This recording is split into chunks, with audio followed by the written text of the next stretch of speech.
So hi hello guys, welcome back to my mini vlog.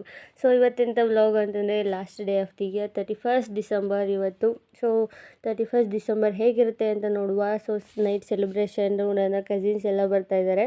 ಅದಕ್ಕೋಸ್ಕರ ನಾನು daddy ಎಲ್ಲ ಸೇರಿ, ಮಮ್ಮಿ ಎಲ್ಲ ಸೇರಿ ಅಡುಗೆಗೆ ರೆಡಿ ಮಾಡ್ತಾಯಿದ್ದೋ. So non veg.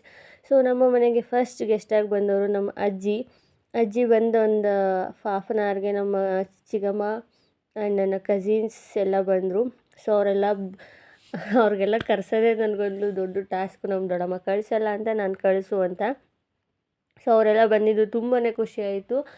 ಖುಷಿ ಅನ್ನೋದಕ್ಕಿಂತ ನಮ್ಮ ವೈಬೇ ಚೇಂಜ್ ಆಗುತ್ತೆ. ನಾವೆಲ್ಲ ಒಟ್ಟಿಗೆ ಸೇರೋದು ಅಪರೂಪಕ್ಕೆ ಸೇರೋದ್ರಿಂದ ನಾವು ಫುಲ್ ಚಿಲ್ ಮಾಡ್ತಾಯಿರ್ತೀವಿ. ಸೊ ಅವರೆಲ್ಲ ಬಂದಮೇಲೆ ಮಮ್ಮಿ ಚಿಕನ್ ಮಾಡಿದ್ರಲ್ಲ ಅವ್ರಿಗೆಲ್ಲ ಹಾಕ್ಕೊಡ್ತಾಯಿದ್ರು. ಸೊ ನಾನು ಸಣ್ಣ ಪುಟ್ಟ ಡೆಕೋರೇಷನ್ ಮಾಡಿದ್ದೆ, ನಾವೇ ಮನೇಲಿ ಮಾಡಿದ್ದು. ಮನೇಲಿ ಮಾಡಿ ಅವ್ರಿಗೆ ಕೇಕ್ ಕಟ್ ಮಾಡಿಸಿ ನ್ಯೂ ಇಯರ್ ಸೆಲೆಬ್ರೇಟ್ ಮಾಡಿ ಮತ್ತು ಫುಲ್ ಚಿಲ್ ಮಾಡ್ತಾಯಿದ್ದೋ ಗೈಸ್. ಫುಲ್ ಡ್ಯಾನ್ಸು, ಏನು ಹೇಳ್ತೀರಾ, ಅವತ್ತು ನಮ್ಮ ವೈಬು, ನಮ್ಮ ಓನರೇ ಫುಲ್ ಶಾಕ್ ಆಗೋಗಿದ್ರು, ಏನಿವರು ಇಷ್ಟೆಲ್ಲ ಸೌಂಡ್ ಮಾಡ್ತಾಯಿದ್ದಾರಲ್ಲ ಅಂತ. ಸೊ ನಾವೆಷ್ಟು 3 o'clock ಆದರೂ ನಾವು ಮಲ್ಲಿಗೆ ಇರಲಿಲ್ಲ, ಅಲ್ಲಿ ಗಂಟೆ ಡ್ಯಾನ್ಸ್ ಮಾಡ್ತಾನೇ ಇದ್ದೋ. 12 ಗಂಟೆಗೆ ನ್ಯೂ ಇಯರ್ ಸ್ಟಾರ್ಟ್ ಆದರೂ ನಾವು ಮಲಗಿದ್ದು 3 ಗಂಟೆಗೆ.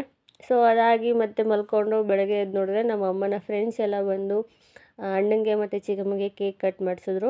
ಅವರೆಲ್ಲ ಮುಗಿಸ್ಕೊಂಡು ದೇವಸ್ಥಾನಕ್ಕೆ ಹೋದರು. ಸೊ ಸಿಗುವ ಮತ್ತೆ.